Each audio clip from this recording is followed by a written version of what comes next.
Pada hari itu, keluarlah Yesus dari rumah itu dan duduk di tepi danau. Maka datanglah orang banyak berbondong-bondong lalu mengerumuni dia, sehingga ia naik ke perahu dan duduk di situ, sedangkan orang banyak semuanya berdiri di pantai. Dan ia mengucapkan banyak hal dalam perumpamaan kepada mereka. Katanya, Adalah seorang penabur keluar untuk menabur. Pada waktu ia menabur, sebagian benih itu jatuh di pinggir jalan.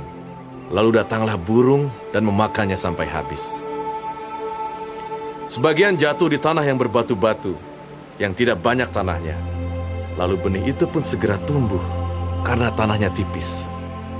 Tetapi sesudah matahari terbit, layulah ia, dan menjadi kering karena tidak berakar.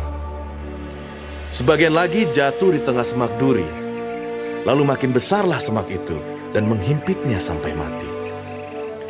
Dan sebagian jatuh di tanah yang baik, lalu berbuah. Ada yang 100 kali lipat, ada yang 60 kali lipat, ada yang 30 kali lipat.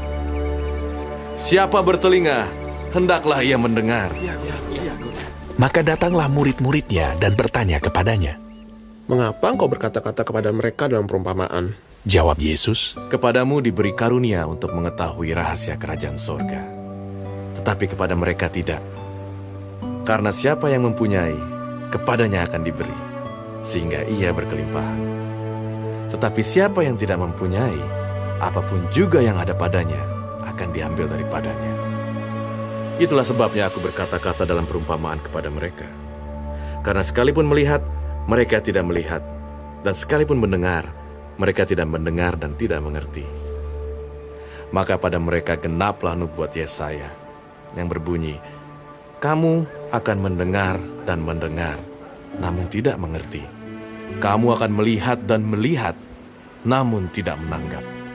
Sebab hati bangsa ini telah menebal, dan telinganya berat mendengar, dan matanya melekat tertutup, supaya jangan mereka melihat dengan matanya, dan mendengar dengan telinganya, dan mengerti dengan hatinya, lalu berbalik, sehingga aku menyembuhkan mereka.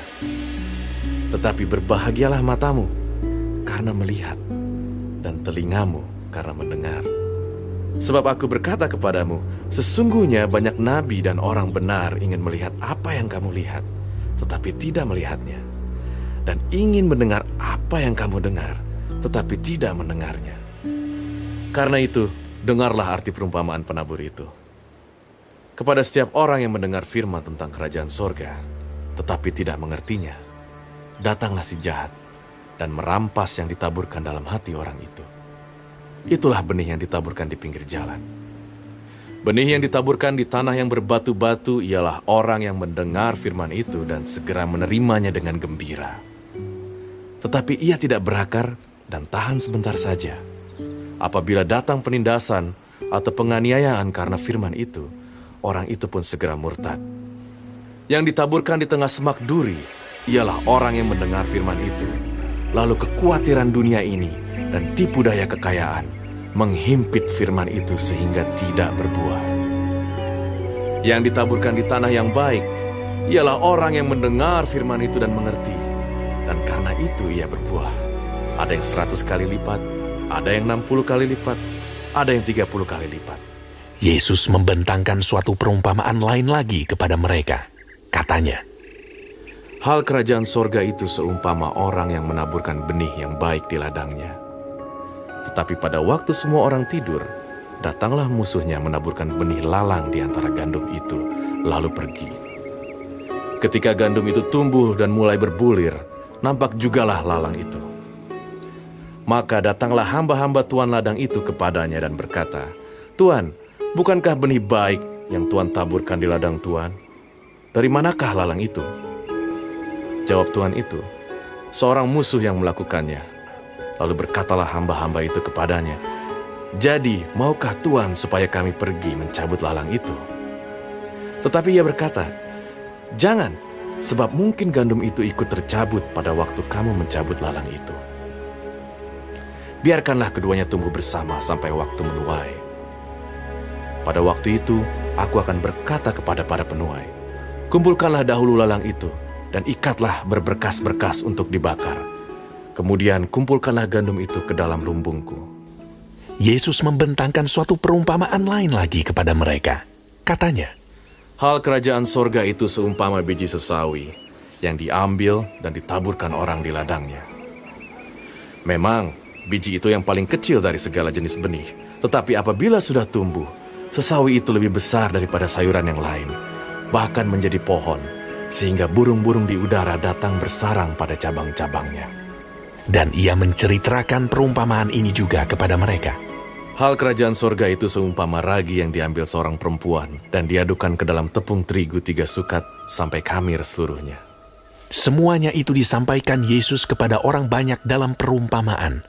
Dan tanpa perumpamaan, suatu pun tidak disampaikannya kepada mereka, supaya genaplah firman yang disampaikan oleh Nabi. Aku mau membuka mulutku mengatakan perumpamaan.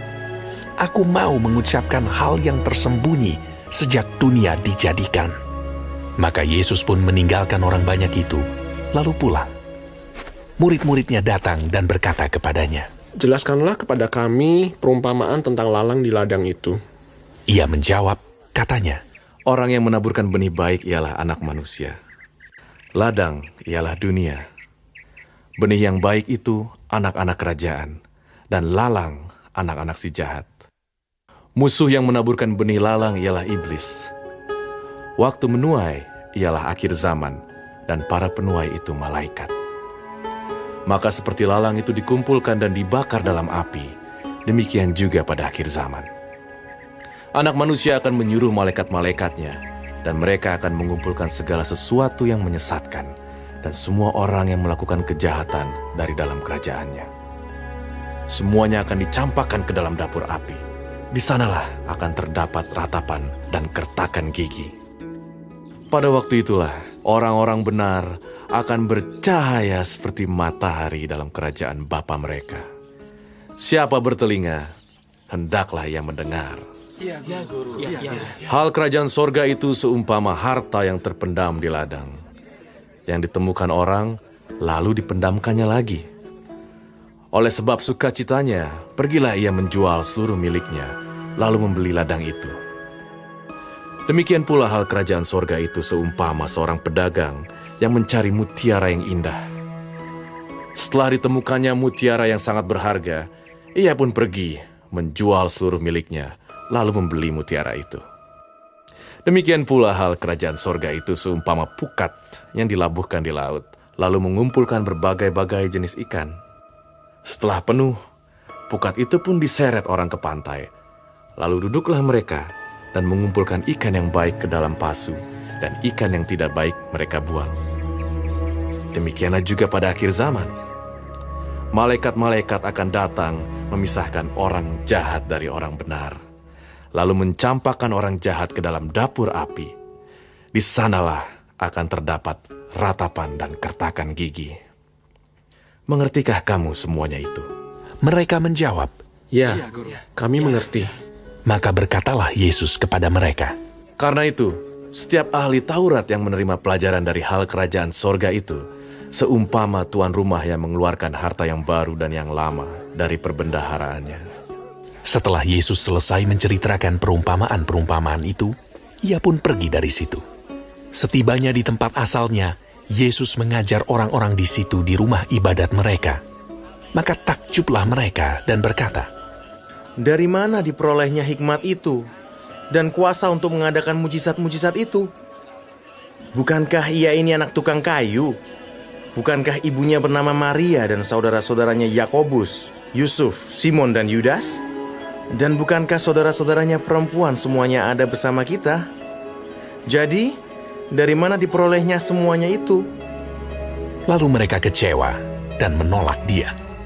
Maka Yesus berkata kepada mereka, Seorang nabi dihormati di mana-mana, kecuali di tempat asalnya sendiri dan di rumahnya. dan karena ketidakpercayaan mereka, tidak banyak mukjizat diadakannya di situ.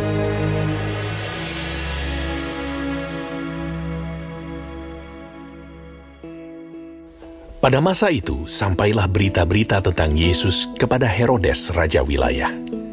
Lalu ia berkata kepada pegawai-pegawainya, Inilah Yohanes Pembaptis. Ia sudah bangkit dari antara orang mati. Dan itulah sebabnya kuasa-kuasa itu bekerja di dalamnya.